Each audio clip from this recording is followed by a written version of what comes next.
Hello, good evening. I hope everybody's doing good tonight. Appreciate everybody coming out for They didn't come out. They came in. came in for the It's live too cold to stream. go out. The live stream the other night, kind of in the middle of. I think it was Was that Saturday? Was it after the game? Yeah, I think it was after the game. But I did get one email from a disgruntled watcher. I actually got two, but I couldn't. They deleted the other one before I could copy it. This one was one. I'll let you see it here. This is from Ann 58266. A copy. This is a comment actually, and it tells about the Facebook page of the mother of this Michaela, and then it says she's a great woman. It hurts me that you are so disrespectful to her. I didn't think I was disrespectful to her. Maybe I was. If you can tell me if I was or not. I didn't think I was. I tried to be as respectful as possible to her, but I don't know. Tell about the dad. I did check with the father also. The non-paternal father is the woman called him, and he told me that it was a question. It's not a question of paternity as far as he's concerned. That she does not want him to have any contact with her, and doesn't want her to know anything about him. And he gave me the number of a detective I could call, and it would be sure the detective would verify that he was definitely the birth father. So it is obviously a domestic type situation. We do want to remind everybody about Echo, her GoFundMe page. I personally have not looked at it here lately, but we do want to encourage everybody to go and try to donate, even if it's the smallest amount. We also want to remind everybody that we are still following the Suzanne Morphew case, and we are just hoping and praying the new DA is going to do something about that. We also got a contact from Veronica that comes to the channel. She said that they did a lighted billboard for Andre Julian Morton Jr. Veronica came on recently, if you remember, and this is out of General, Texas. That she was concerned about her nephew, and she did a live interview with us. So we want to remind everybody to be on the lookout for this young man.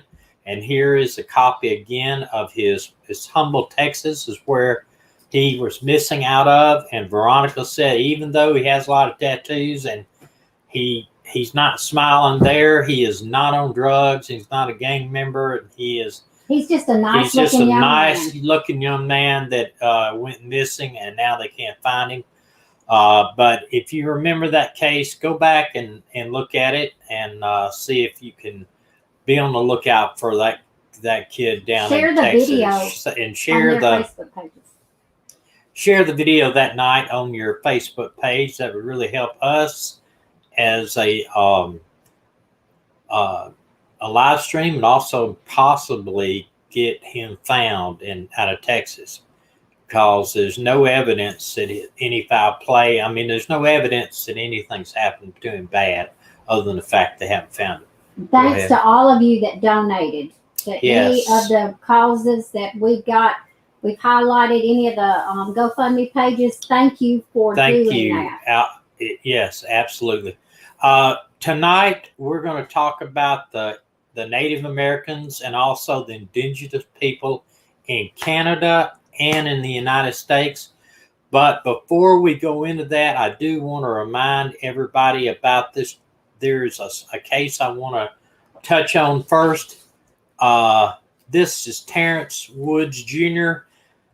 This guy was working for the people that do the Discovery Channel's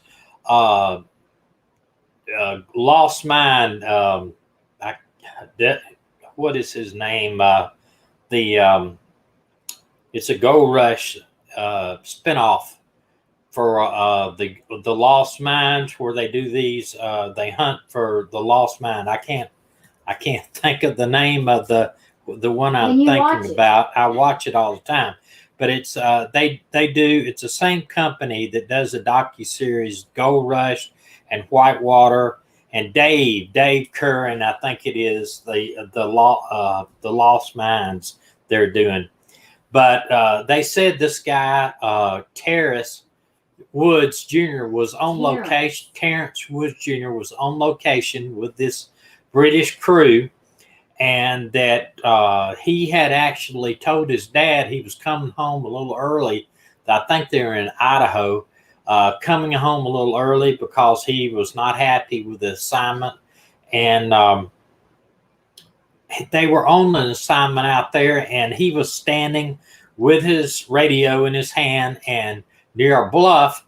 Then all of a sudden, they said that people, cameramen, everything, all of a sudden saw him drop his radio and sprint off the side of a cliff.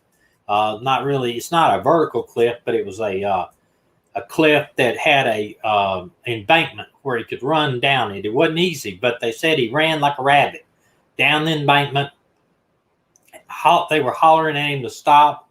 Hey, don't leave, stop. And he refused to. And the sheriff did an extensive search with the thermal imaging, helicopter, grand manpower, and the crew did an extensive search, and the crew was cooperative also, but the subject was never seen again. And this has been let me see if I can go back to this, the exact date, October the 5th of 2018. And the sheriff said that the terrain is very, very rough terrain, very rough. And he said he doesn't understand why there's no DNA or anything down there. The family is just wanting to talk to the witnesses. They can't find anything. They feel like maybe he was bullied, and he was just felt like he didn't have an option, and he ran off. The sheriff feels like he had some type of mental breakdown. It is a pretty isolated area they were at, and that he has had assignments in the past. He's a journalist, independent journalist, had assignments in London and all over the world, never had a problem, ever. And they complained about him not knowing what lenses to give the people. He was an associate producer, so I don't understand exactly what he did. Said a widespread search for Terrence ensued. Church crews scoured the area on horseback, ATVs, search dogs, helicopters, with heat-seeking technology. All were used, but absolutely no clues were found. And there was about 10 or 11 people, 12 out on the crew. So they really felt like that maybe he just flipped out. Well, they said that some of the crew went after him, and right. They came back with their clothes torn and from briars and bleeding. Yeah, I mean, it's not like it was an easy terrain. But they said they also any of his clothes stuck to any of the briars. No, but they also said that the sheriff said there were roads down below him, and there were other houses in the area, so it wouldn't be like he couldn't find his way to help if he felt like that he was wanting help. So the sheriff said somebody could have picked him up. He could be down there hidden, fell down a mine shaft, because they were a lot of mine shafts and air shafts to these mines in the area. So it was it's baffling. He also said that at the same time there was a 60-year-old woman in another area that they were doing searches on, that she was a assistant guide out there, and she vanished too, without a trace, and never been found. Never. It just I don't know. It just weird. They had some comments on this article. It says someone in that group knows something. Did any of the law enforcement give polygraphs? Probably not.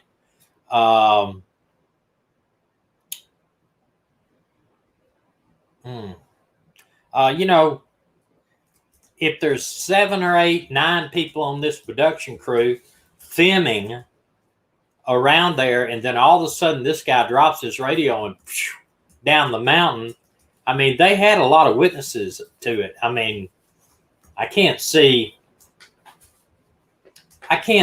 there being some type of conspiracy to do something to him, like that. It honestly, and I know the parents don't want to hear that, but it was like he had some type of mental breakdown, maybe. And his parents even said maybe he was being bullied. Maybe some type of bullying was going on in the crew, because he said, I want to go back home early. I want to do this. And the fact is that his father went through his suitcase of all his stuff, and all of his pants, underwear, socks, everything was rolled up nice and neat. His pants didn't look like they'd even been worn. And so, it was just we don't know what happened in this case, but, there's a possibility. There's a possibility that he had some mental break and that he is out there somewhere today. This is another poster for him. Worked on a film crew, Grangeville, Idaho. Oh, he's 26. Yeah, left the group abruptly, ran into the woods. An extensive search October 5th. No sign of him. 5'9", 150 pounds, black male. Really didn't have much hair at all on his head there, and brown eyes, shaved head. And if you go and look at that country, it's pretty rugged. Pretty rugged. Okay. I want to talk about tonight first, and then I'm going to let my lovely wife talk about some things. But it's all in the same area. They got an area up in British Columbia, Canada, they call the Highway of Tears. They had 18 known victims, homicide victims up there, or missing person victims up there in that area. And I'll show you a few little things. This is the area in red of where it's from 1970 to the present. They say 18 known, but it may be as many as 83 victims or more. Locations: Prince George, British Columbia; Prince Rupert, British Columbia. So it's a big, long highway area. This is the sign that's there. Girls don't hitchhike on the Highway of Tears. Killer on the loose. And then it has 3 of the victims right there. Caution. In fact, there were some, I saw a video of one of the RV channels I follow and other people I follow talking about how they went through that area, and the signs were everywhere. Do not hitchhike. Do not walk on the road. Do not take rides with strangers. And you think about that in a lot of, and I know this is not 100% true, but if you talk about serial killers and stuff, and you see a lot of people talking about truck drivers, that truck drivers could do something and they drive down the road, dump you out. Well, there is a lot of trucks on this road. So I know what I've read is they are kind of in suspect of this thing. Just some of the 18 I'll go over. They had a 14-year-old girl of Prince George, Alicia Auger. She was in 2006, and her body was found 8 days later in a ditch along Highway 16 in Prince George. Now, a lot of these are actual deaths I'm going to go over too. Tamara Chipman, she was last seen on September 21st, 2006, hitchhiking along Highway 16, never been seen yet. Nicole Hoare, and that's Hoar, 25, from Alberta, was working in Prince George area as a tree planter. She was last seen hitchhiking to Smithers on Highway 16 in 2002. Lana Derrick, 19, last seen in 1985 at a gas station near Terrace. She was a student at a community college in Terrence.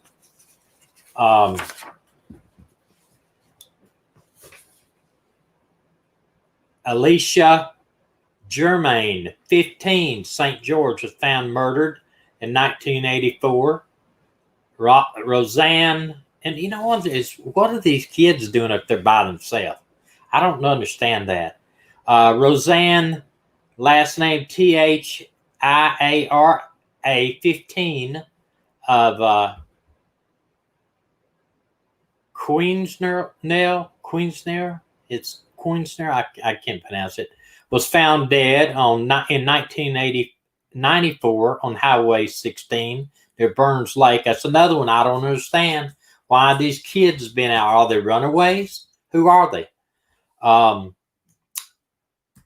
Ramona Wilson, 16, again a young age, of Smithers, last seen alive on June 1994 when she believed to be hitchhiking. Her body was found 10 months later. Again, 15, 16, hitchhiking. I mean, those two things, I want to know why. Are they runaways or how they get out? If they feel like that they can't live at home and live according to the rules, or it's a bad environment and they leave, they're runaways. And it's not the parents' fault necessarily. Sometimes kids just decide they know it all and they want to go. Delphine Nickel, 16, of Smithers. This is the second one from Smithers.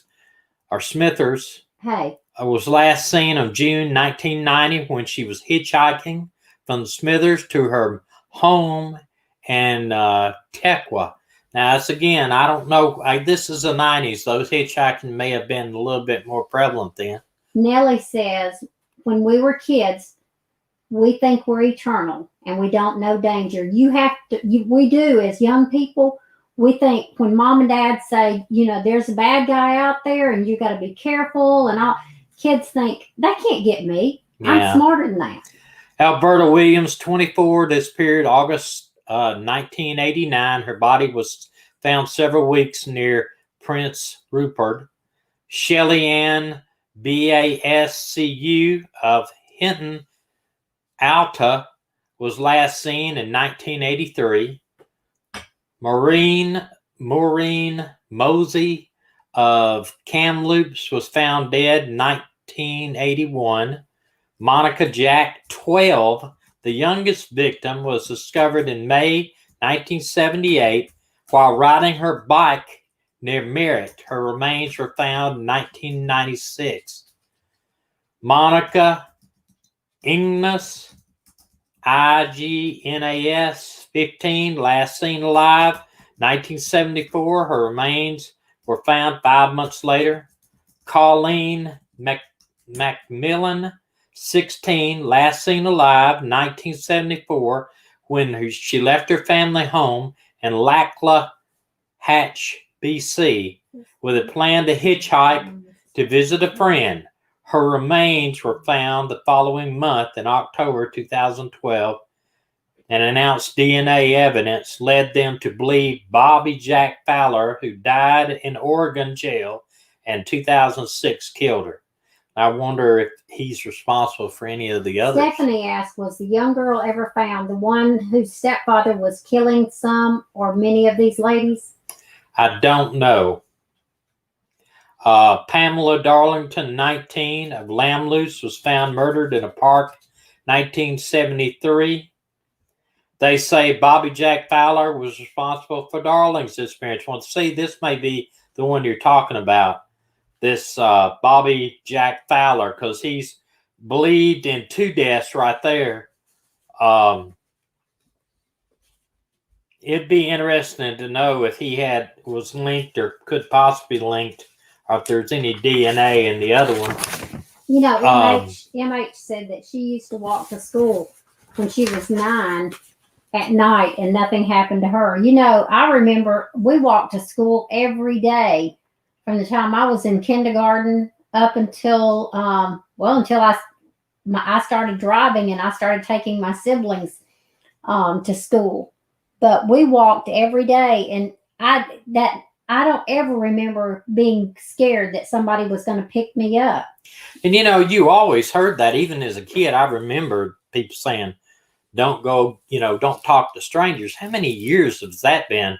But I don't remember anything. Here's another one. I guess that Jack Fowler, Bobby Jack Fowler. He's suspected in another death. Gail Ways of Clearwater, hitchhiking in 1973. Her remains were found in April following year, and he's tied and suspected of her death. Micheline Pear of Hudson, Hope, was found dead in 1970, and Gloria Moody of Williams Lake was found dead in 1969. And I realize that this is spread out, and that's what bothers me. Sure, they might tie this guy to 4, 5, even 6 of those deaths, but they're saying that there's possibility there may be in the 80s. What? Dina says in the 70s, my parents with us kids in the car would pick up hitchhikers. I picked up a few hitchhikers in my time. Yeah, well, the only time I can remember hitchhiking was as of late, maybe 15 years ago, and me and my son got into a little argument, and I just got out of the car and said, go home. And I was a good 6-7 miles away from the house, so I hitchhiked. And here's the thing: I was a cop at the time, and was not armed. I was not armed. I had been somewhere and didn't carry a gun with me, and went stupid because I got into a car with a couple of guys, young guys, picked me up in their late 20s, and they started talking about how much they hated cops and how they, did this and did that, and oh man, just all that. And I'm thinking the whole time, this might not be a real good thing. And so first chance I got, I said, hey man, I'd drop me off right here, and they did. But it was I saw right then that I didn't need to be doing that. Yeah, you were only 60. 60? I was 50. I was 50 then. I wasn't 60. I'm sorry. Right here is a kind of a map here of where these bodies and girls were taken from. And I know it can be confusing, but those are the pictures. I mean, they look similar, Well, they've got most of them look. I know, but some of them had brown hair, light brown hair. British Columbia, Highway of Tears. And these are all the women that have turned up, and men, there's a couple of men in here, that have turned up missing in British Columbia area. That's more than 18. That's more than 18 they can definitely say happened on that trail or on that highway. So that's like I was telling you, the one video I watched said, man, there were signs everywhere. Do not hitchhike, do not hitchhike. So many women have been missing. It's very sad. It's very, very sad that you think every one of these now is related to somebody. They have a mama, they have a daddy. Every one of them. Some of them have children. Some of them have children. That's right. Siblings. That's correct. So we need to remember those things, and there's a lot more. There is. The reason the title of this video, Missing Twice, is this. It's a saying that actually my wife brought to me that says. It's It says the indigenous women and children disappear not once, but 3 times in life, in the media, and in the data. So really it's 3 instead of twice. But, we're going to talk in the future too about more people missing in the current reservations in the United States. And we talked about this before, the fact is there's tons of land out there, and they may only have 1 or 2 police officers to work that whole area. That whole area. I mean, it'd be like, craziness to think that that they could actually, patrol that area enough. Do you want to come do these? No, I was just wondering, did you have your coffee? Because you're kind of slow when talking. Oh, no, I did. Yes, I did have my coffee. It must have been decaf. Must have been decaf. If you want to come over here, I'll gladly switch seats with you. I don't know how to do the pictures. All you have to just click on it. No, it's okay. Okay. Do y'all want her to come over here? No. Y'all tell me. Do you want her to come over here? Listen. I will move they don't and get let a her vote. do it. They don't get a vote. They do. No, I do. They're the people that listen to us. Okay, put up Ashley's picture. Stop. Okay. Well. Oh, first, I'm going to tell y'all something first. My wife. I already told him. I beat you. Last night. The demon won. The demon won. The cookie making demon won. I fought it 2 days. She fought it 2 days, and I'm going to go get those pictures I'm going to let her talk on this, and then I'm going to download them and show you this. Go ahead. That is, you're going to talk about Mika first. No, Ashley. Which one's Mika Ashley? is just a, okay, that's fine. Mika is Micaiah. Okay, here, talk about Micaiah first. Which one do you want to do? Not go back to it. Oh my gosh, y'all. Okay. So this young lady has been found, and they don't know who she is. Her name supposedly is Micah, but she doesn't respond to it. And she doesn't have any noticeable tattoos or scars or anything. They're trying to find family members who know her. She's in the Seattle, Washington area. She is 21 years old, and she is someone's daughter. So if you guys could share this video on your Facebook page or on Twitter or Parler or wherever else y'all share, get her picture out, and let's see if we can't find her family before Christmas. That would just be so wonderful. I can't download it. She appears to be, in distress. I don't know how long she's been missing, but they put pictures out and confirmed that she's not Kaylee Mae Nelson Jerry that's missing. She did look a lot like her. I looked at the pictures. There was quite a few pictures. This Facebook page is the Missing and Murdered Native Americans. So if you go to that Facebook page, you can pull up a bunch of pictures of people that are missing. This young lady needs her family to be located so that they can take her home. Okay, do the next picture. Okay, 1 second.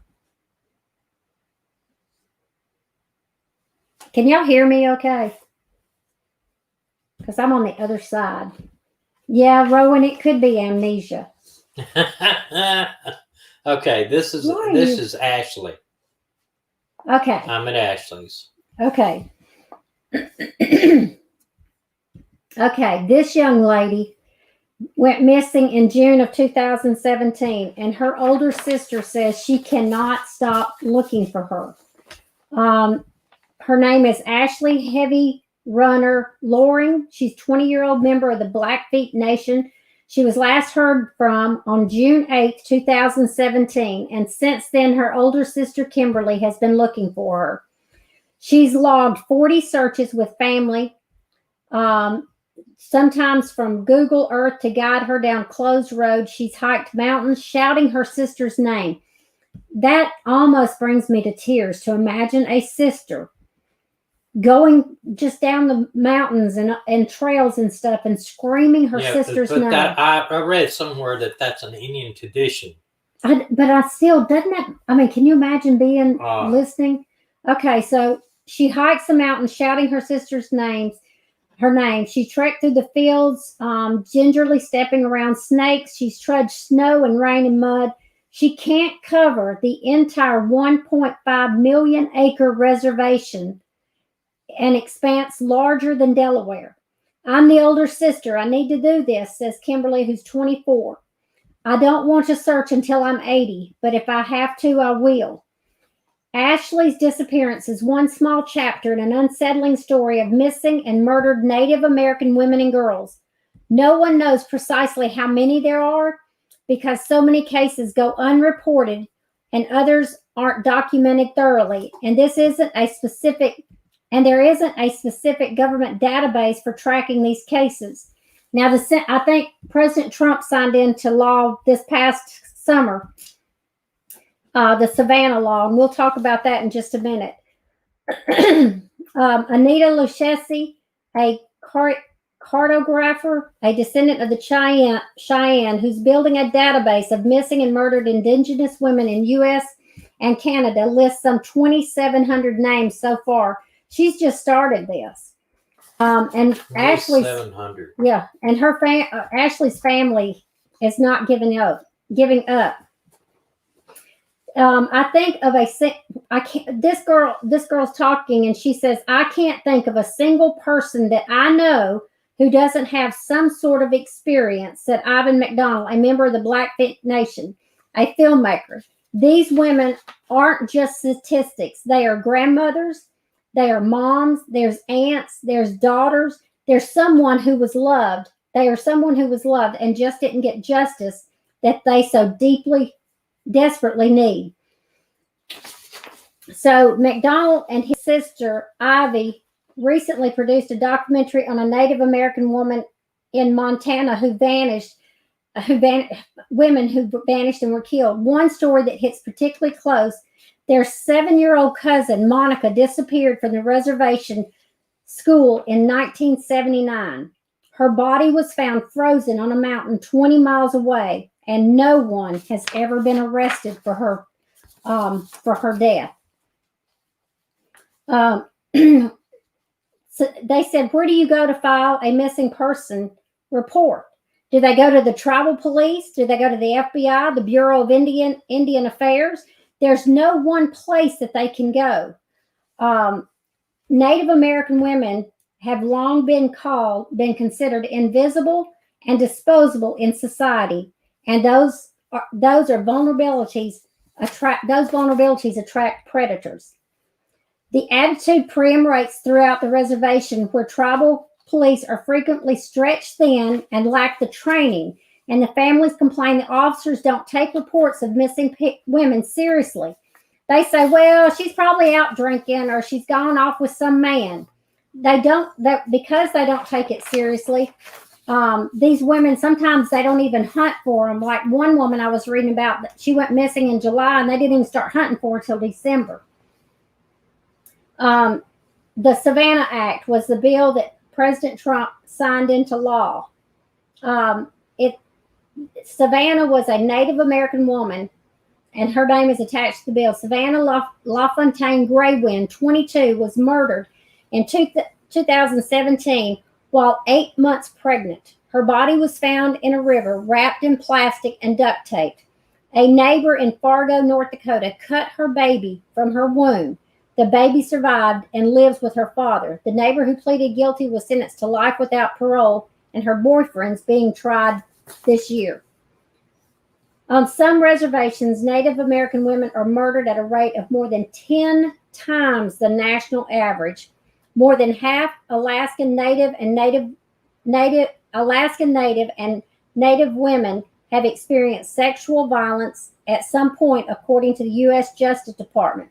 In 2016, the study found that more than 80% of Native women experience violence in their lifetime.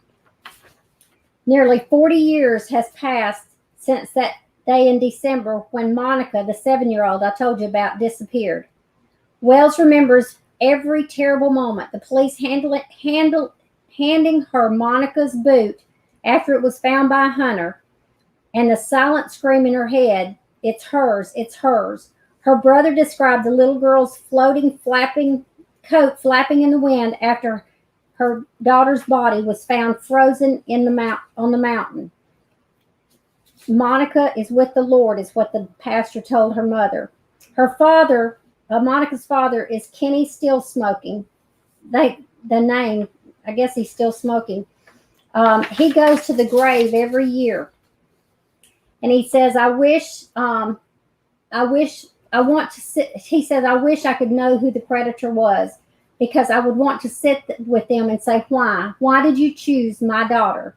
Even now, her mother can't help but think, when Monica was on that mountain, I wonder if she was hollering for me to save her. Mom, help. These cases are so sad. And that Ashley Loring, her sister, is still out there hunting for her. And if there is any way that we can bring light to this, it would be awesome. And talking about Alaska, I had a friend that was an Alaska state trooper that used to work with us at another police department.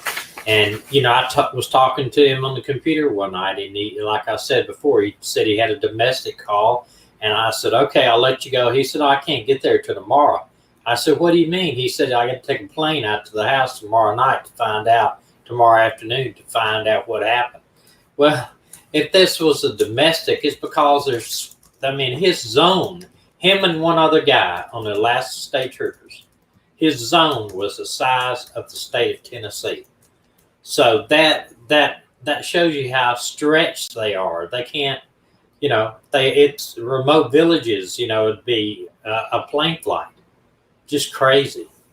Do you want to talk about this one, Dana? This Jermaine Carlo also. I've got it up. Missoula PD, Flathead Tribe PD. Yes, I have reached out to her sister to see if she will come on and talk about her. There was something about this picture that really touched my heart, and I could not scroll past it. I would like to bring closure to this family, to help them. And y'all, even think about Elizabeth Smart. She was gone 9 months, and she was brought home to her family safely. There are women out there that are being held against their will. And if we can help bring somebody's attention to, you just never know. Okay, and then I agree, Rowan. She is beautiful.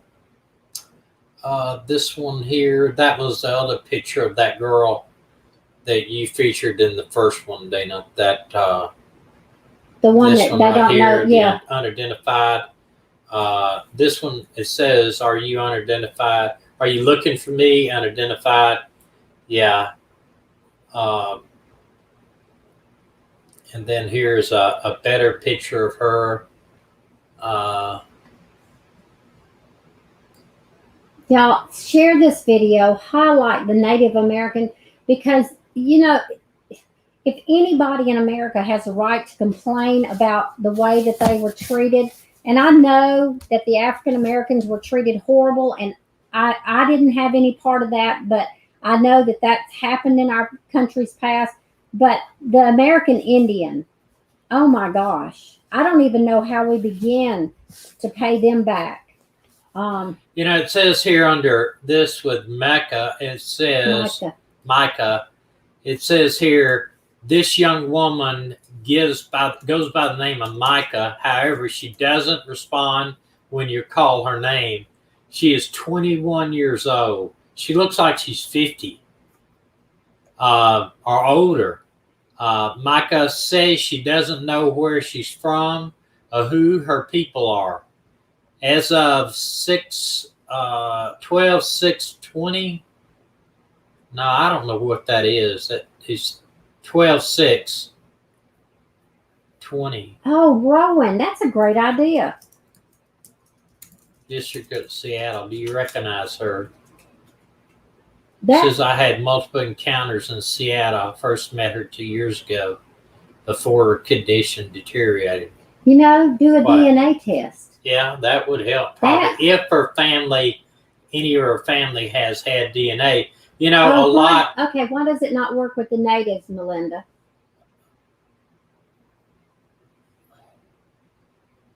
One thing is that a lot of them don't trust that. Don't trust the DNA. Chris from Profiling Evil is about to teach a class about missing Native women. Oh, because none of them do it, Melinda. They won't do DNA.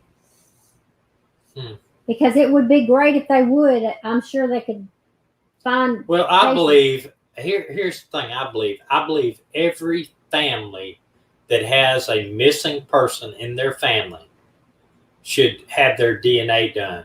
Yeah, I and agree. here's the thing, because if it's just a simple runaway, maybe not. Say you got a kid that runs away, if they've run away 2 or 3 times, they're runaway. Okay, fine. But if anybody in your family is missing over 2-3 weeks, do a DNA on you and your family, a male family member, because if they are picked up for a felony somewhere else and you don't have fingerprints on them, they will DNA put them in CODIS, and then they will find out where they're at. Or if something bad happens and they're found deceased, they would DNA. They're extremely poor. Then this is a place where Ancestry.com and 23andMe ought to donate DNA cases to anybody who has family member that is like a child that's missing, or if they had a child, then the father and mother could do the DNA. The police could do that. I mean, it is. I mean, the expense, the city, the state ought to come in and say, let's furnish all your thing. But then again, here's what the problem is with that. A lot of the Native American people don't trust the government. So if the government's wanting to swab them with DNA, they could very well be non-trusting of the government.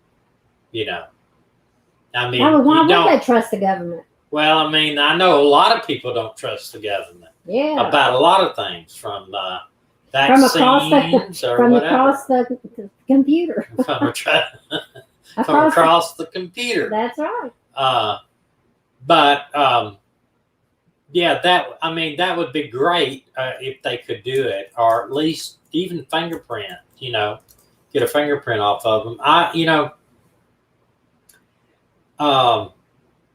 Someday, not necessarily, down the road someday, they're going to have to do. They'll put, like, on your driver's license a DNA. Your DNA will be at the back of the driver's license. They'll swab you when you get your driver's license, and people say, oh, that's it's right, but driving is not a right, it's a privilege, and that's what you'll learn as a police officer. Driving's not a right, it's a privilege. That's why you go and you take a test to see if you can drive. But I see someday, that you will have to be swabbed to get DNA to get your driver's license, and then everybody being CODIS. And I realized that, and of course, are fingerprinted. Just think about your passport. You give a fingerprint on your passport or whatever. But I know it is going into this thing as far as rights go. I don't know what that is. What is that? I don't know. Was it in yours, or? I don't think so. Could have been a bomb. Somebody's fixing to blow us up. I don't know what that is. Unless somebody alerted me on here for some reason. Uh-oh. I don't know how. If they did, I don't know how to answer that. Sorry. But, when you look at these pictures here, that many women missing up in Canada. and probably 4 to 5 or 6 times, or maybe 100 times more in the United States. He said that it was amazing on how many women were missing. And you think about that, there's a lot of males that are missing too, but women are primarily. Oh my gosh, they're all talking about cookies and smelling of. Okay, I'm going to show you the cookies that she did. And you know, it doesn't help it. It doesn't help my diet. It doesn't help it. Okay? But you're going to do a 21-day juice fast. This right here is chocolate drop cookies. They're chocolate oatmeal drop peanut butter cookies. They are great. They're great and very, very fattening. But they're good with a cold glass of milk. They are good with a cold glass of milk. She did a big. It looked like a complete table full. And by the time she started separating and send some to our daughter in Wisconsin, CJ says, and other stuff. CJ says, "Great, now I got to start making." Yeah, that's right. And then these also she did. Now these were a new recipe I'd never tried before. Yeah, they turned out to be a little hard though. I thought when I tried them today, I did. They were a little hard. Those are butter pecan cookies. Butter pecan cookies, but actually, she has made these with peanut butter, and they're a lot better, I think, with peanut butter. He's talking about the chocolate drop cookies.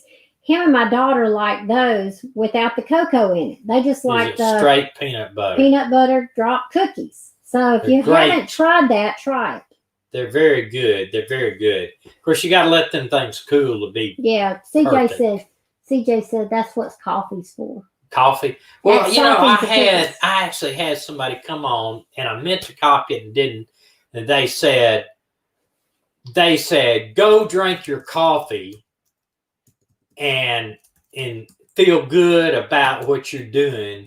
But if you really cared, get boots on the ground. That's what they said. And I can't think of the guy's name. I wish I would have copied it.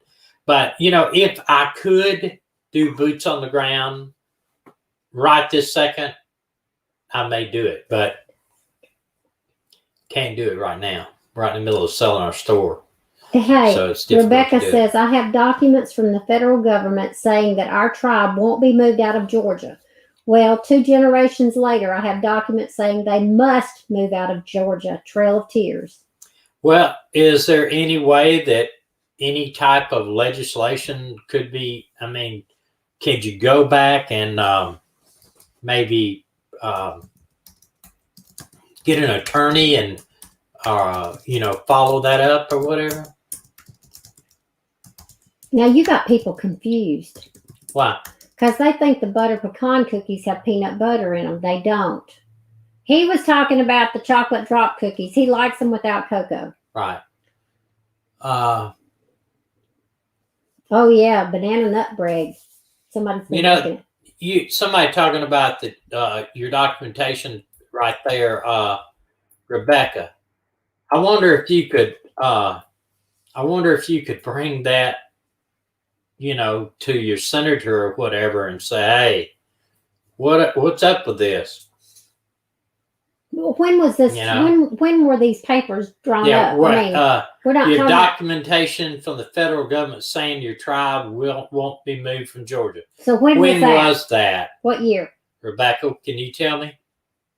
And when was when were you ordered out of Georgia? Do you know that when those dates were? I bet it was back when all the Indian wars were going on.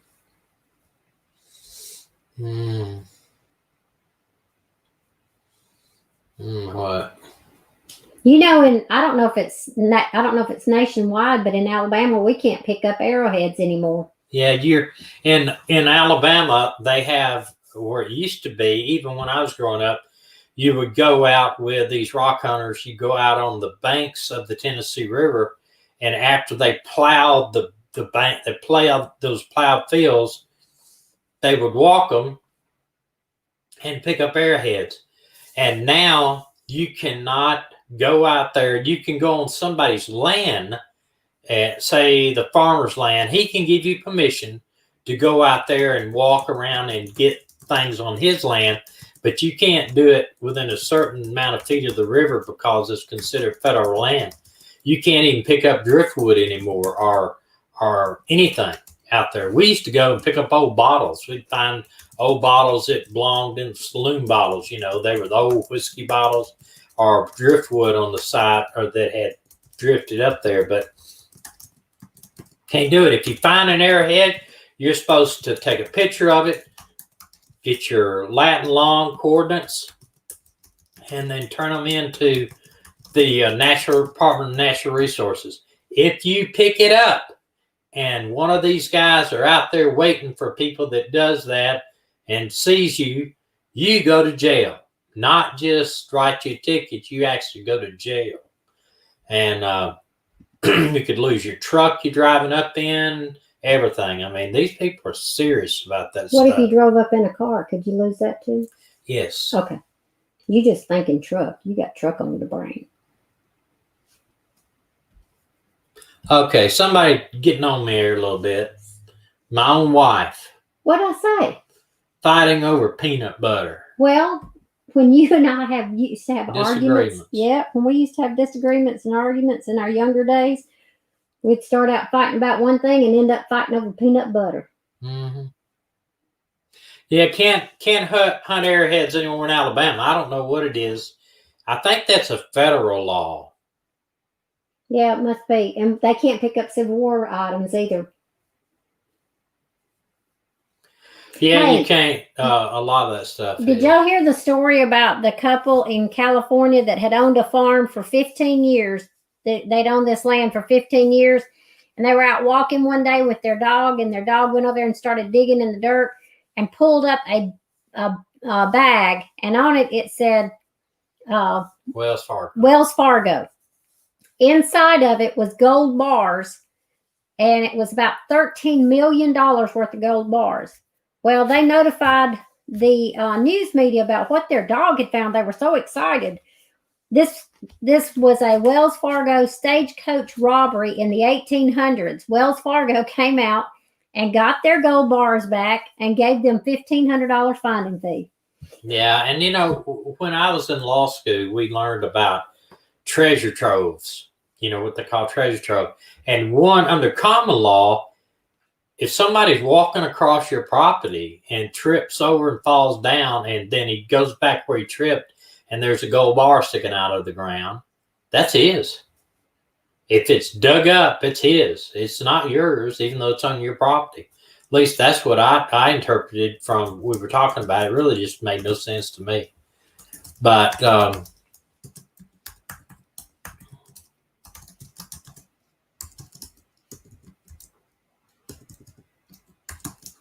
okay, Rebecca says, it's interesting how half the family ended up in Oklahoma and the other half actually stayed in Georgia.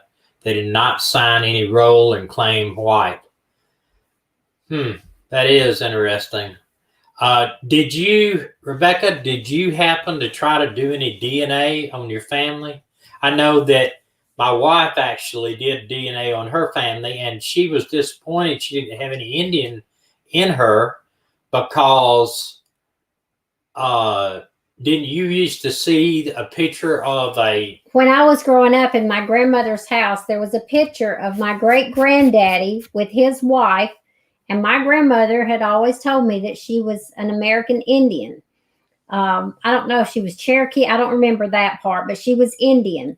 And so we did the DNA testing, and when my dad, of course, had to do his side because it was my dad's side that the Indian supposedly was on. And I don't have any Indian blood in me, and my daddy has more Indian blood in him than Pocahontas does, which is 0. Wait a minute. Some people overseas don't know who Pocahontas is. Okay, Pocahontas, the actual Indian Pocahontas? No. Pocahontas, Elizabeth Warren. Yeah, Elizabeth Warren, one of the political figures in the United States. claim that she was an Indian, American Indian, and they did I don't understand why, maybe political reasons. She did a DNA test and found out that she had less than 1%. No, she's got less than 0.0000001%. Practically no Indian blood. MH says, "Oh, I know who she is." But I was thinking maybe I had some Indian in me. I do not. I have Jewish blood in me, and African American blood in me, and also mostly Irish, German, and Scottish. So that's where I came from. But and I knew I was Irish and German because of my mother's side of the family and my father's side of the family. Weren't too far off the boat. I didn't realize I was Scottish. Had a lot of Scottish history in there, but I do. Stormy has Elvis DNA. Elvis DNA. Elvis DNA. That's what she said. All right. Hey, Elvis DNA. I think they give you this thing and tell you. I think I got like Andrew Jackson or something. But but I don't know. Really. Melinda, is there no way to reach out to the people there's just no way they would do DNA if it would help? Tracy, I'm with you.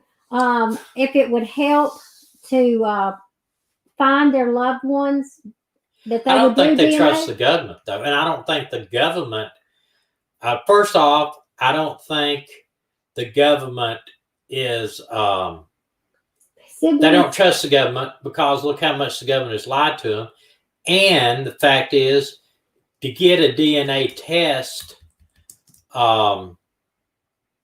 you would have to get the government or some type of tribal thing to say, we're going to buy this for you and we're going to put the DNA to this. The only other way, I don't know. They're killing you on this. They are killing you on this. It's in my DNA. What can I say? T.S. Jackson said that's why you got to Yeah, I read that. And some said you look Scottish. I look Scottish. But Nellie said siblings from the same parents don't always present the same DNA. Well, they wouldn't have the exact DNA, but they would show up on the DNA as the mother and father, or else I'd be questioning something. Yeah, that is true. Greek DNA. Wow. We all from America came from Europe primarily, or the African continent. Europe, African continent area. I mean, that's where we all originated from pretty much.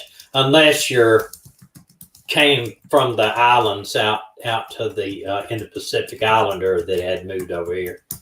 Unless you were a Native American, then you are here, before anybody else. And I don't know if there's an answer because of not trusting the government, and somebody would have to pay for it because they would, along with this new law that they have, they should have put something into effect that said, hey, let's do this, put a database together, and to help them find out who they are, let's either get fingerprints, or DNA or something. I mean, they could actually get DNA from the person by getting their DNA from their hairbrush or their, but their parents need to do it though, parents need to do it. But we are definitely, what I would like to do on these with the Native Americans is I would love to get somebody from one of the reservations to talk with us. But if we can't do that, then I would like to get maybe zero in on a couple of these recent cases to see if we can just bring some light to help them find them. Yeah, Nellie's right. They're 99.9%. Right. Paternity test. Yes, do it for free. maybe one of these places would do it to help them. I mean, you see know, Stormy, that would be right up our government's alley. She said, that's why I didn't go to do a COVID swab. I figured they were keeping it for DNA database. That's true. That could be. Yeah, I don't think so, though, because it would cost them enormous amount of money to keep all of them for DNA also. And it's not going to do them good to keep a woman's DNA without having their father's DNA too, to find out any background. The paternity. Yeah. I did bring that video back up of Michaela after talking to the father and what I believe is the father, and of sending a lot of messages to the mother and getting no response, and getting bombarded with I'd say probably 99.9% of the people said that they wanted it back up. Only that 1 or 2 people that said that it was taking advantage of a bad situation. I just don't see how it could, though. I just don't see how bringing these things to light on the on the fact that she's missing is a bad thing. And another thing too is the father even said that he thought maybe she ran away from the mother because she was controlling, and that he actually believes she's in hiding somewhere. So, she's getting of age now to come out of hiding, if nothing else, to say, hey, I'm an adult, I'll do what I want to do. So, that may be. If you send me anything, don't put a link to anywhere in it. If you do that, then it gets kicked over to my file to be reviewed. And sometimes I might not go back and review it right away. I have to put that in there because to keep people from putting porn sites on our live feed. So I put that as a thing that we will automatically kick the comment back to be reviewed. So if you want me to go to somewhere and look at something, send it in an email. That's the way you need to send it, because I will not get it in the comments. And also I have put, and I hated to even write it, but I had to put every possible cuss word that I could think of that I've ever heard in my life in the words to bleep out, so that I won't have people just ranting and raving and cussing all over the live stream or in my comments. And if you put in a link in a comment, it's gonna be knocked out of the comments and put into to be reviewed, which might not get reviewed actually for a while, because sometimes I forget. So I do go through the comments and either put a thumbs up or a heart, or even sometimes I respond, but I do read every one of them.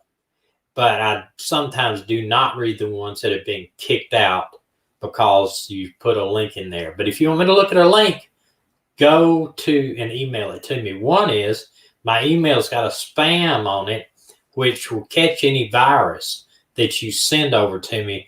And if for some reason a link you put in there does not have that, sometimes I will not click it because I just cannot be for sure that it's not a virus. So, and I know you don't mean to do it, but it may be something that is. What? Joy Catcher says DNA is how she found out she found out Barry is a distant cousin. Really? Wow. How does it make you feel? I do like the doctors, psychologists say, well, now, how does that make you feel? Oh, wow. Yes, I saw where the 90-year-old woman was the first one to start with the COVID test. And I know that my wife has been doing her little thing. Here's what Michaela. They want to hear about Michaela. Michaela. talk about a little bit about Michaela? Mm-hmm. Yeah, I did not have her picture up here to put it out. My opinion of that situation is the mother does not want the girl to know who her real father is. That's it. And I did, Melinda, I looked at all of those, and that's one of the reasons why that I went ahead and left that up, put it back up. I believe, honestly, that she met somebody online and maybe even had a burner phone, and is probably was still with that person if it wasn't somebody that meant to do her harm. And I did make up my mind on the video, and I put it back up. And I have not heard anything from the mother. So that's the thing. She says all this stuff about me, but I go and try to contact her and let her have her opinion again. She won't even respond. And that's the one comment I showed you. That possibly could be her, or it could be somebody else that is real friends with her. But I don't think I was disrespectful to her, and I don't know what they're talking about. So, I don't know. But what they said, and if you remember, if just for y'all that maybe weren't here right away, this was a comment. Can't believe that you have never been to her mom's Facebook day. I have been. That's where I was. And let's bring Michaela Ballet home. Paula and her sister and her grandmother, very active in her disappearance. I won't read every word. Devoted time and money, physically searching the province. Helped them send out thousands of posters to people in Canada and other countries. Electronic billboards have even raised $40,000 reward.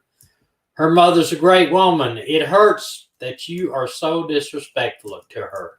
I don't know what unless they're figuring is I've got this guy, the father on there, and why that means that I'm disrespectful to her, I do not know. That's something she needs to address with him, not me. That's the way I feel about it. Somebody asked again in one of the comments, please put up the picture of my old drug unit.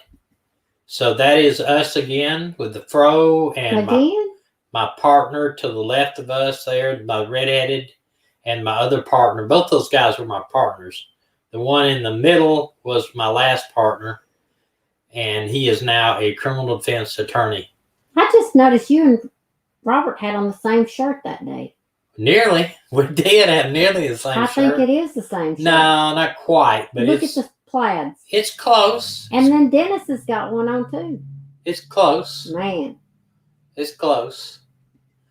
But yeah, those are the good old days. I'm telling you, those were the good old days. He didn't get that fro naturally. No, that was came in a bottle, I think, or a box. I don't know. I kind of like having me one again, to be honest with you. It just would look really creepy. Honestly, when I was growing up, I had longer hair, and everybody said I looked like John Denver. I remember stopping a guy out on the roadway, and he said, "Do you know you look like John Denver?" So I took that as a real compliment.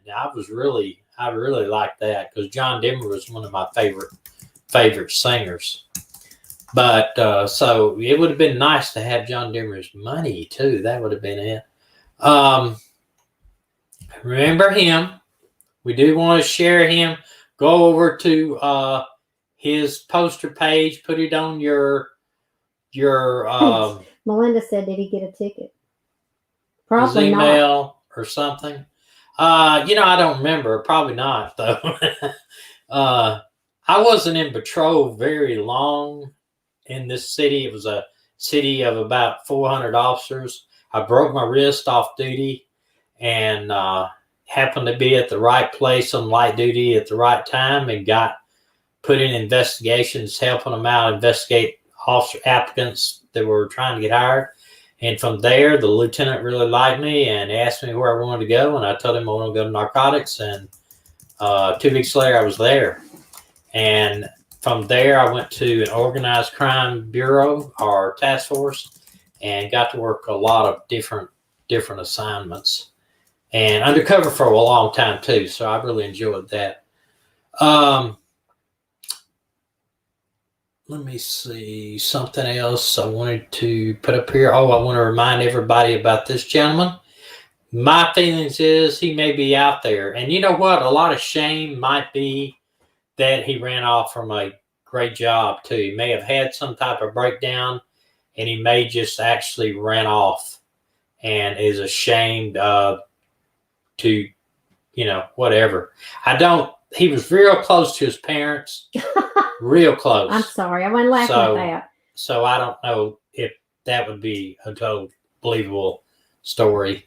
What are you laughing at? They said you need to make that picture merchandise available. Oh, yeah, right.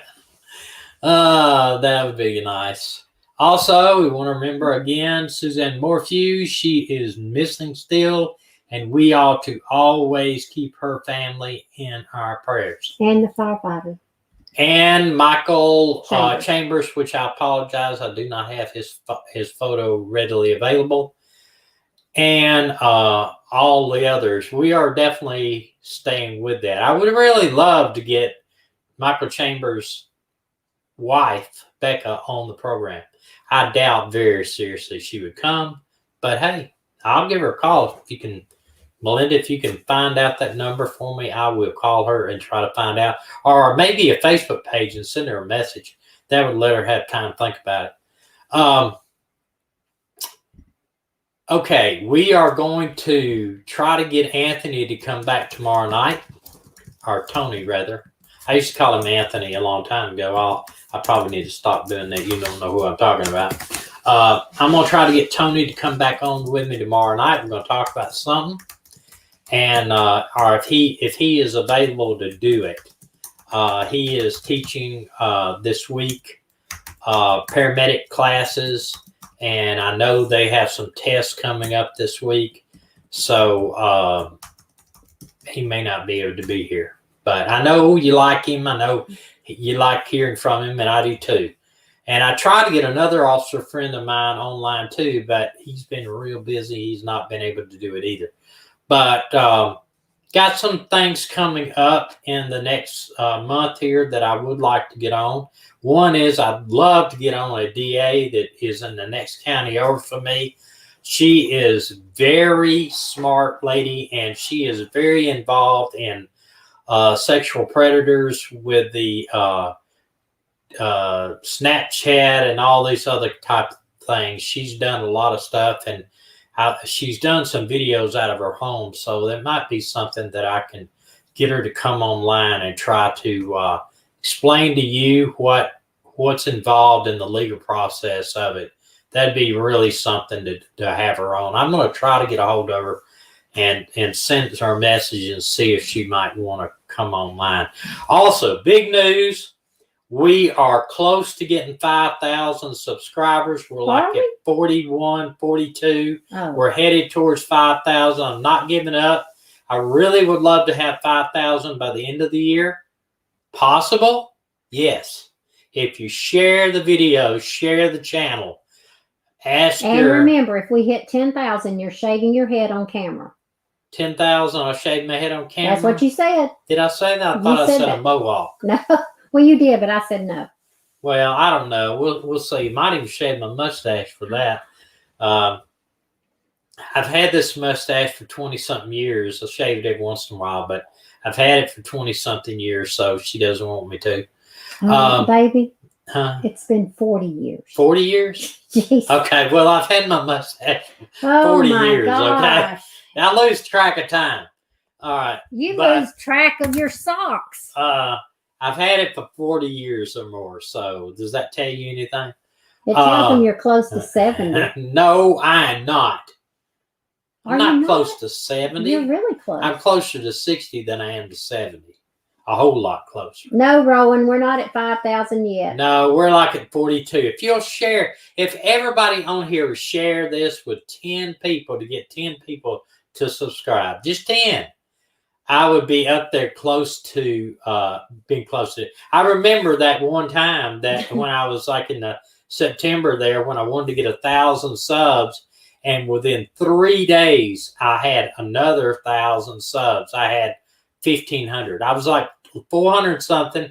I asked everybody to share it.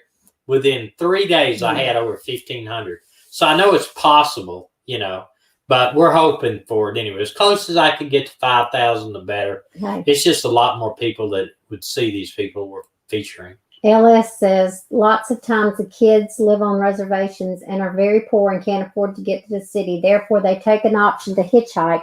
Yes. They are bored and the city seems more exciting. That's so sad. That is sad. And you know, one girl that was missing, they were, a bunch of them were going into town, and I remember reading this where they were arrested. Their bus broke down. I'm talking about not a big bus, but a Beetle or some bus broke down, their van, and she gets off and starts walking down the interstate, and they find her like 10 days later frozen to death on the side of the interstate. You're talking about North Dakota, South Dakota, where it's like, I don't know, 30, 40 degrees below zero. It's cold up there. Even in the summertime. Well, I remember we were in South Dakota, and we had stopped. We were at the Badlands, and there was this little restaurant there, and we stopped, and I asked the waitress, and this was like July. I said, y'all get snow up here? And she just starts dying laughing. And I said, why? I mean, I don't know. And she said, last winter, a couple months ago, we had 4 feet of snow in less than a week or two. So, yes, they get snow up there, and it gets bitterly cold, and the wind chills and all. So, you know, that's where it would be. Well, thank y'all all for coming tonight. We had a great night again, as usual. We're going to try to do something, like I say, with Tony tomorrow if we can. Thank you all for coming. And if you got any one certain person you want us to feature, please email me. Email's right down here at the bottom of the screen. You believe it? I get people all the time in comments to say, "Where's your email? Can you send me your email?" Some of those people have asked that. Don't insult them. Oh, okay. But it's at the bottom of the screen, I hope. You tell me if it is or not. If it's not at the bottom of the screen, you tell me. Is it at the bottom of the screen? It's right there. Yeah, I think it is. I think it's the bottom of the screen. You want to come over and say hey? No, there's no place for me to sit. Come over here. Say hey. I got my Crimson Tide stuff. Whoa. We're just too big for this. Too big for the chair. Hey, y'all. Hey, y'all. I'm going to make some cookies. Yeah, see what I got to contend with. This keto thing ain't working for me right now. All right. Well, have a great night. I love you all. I really do. And take off this thing. It's hurting my ears tonight for some reason. See you tomorrow night. And stay safe.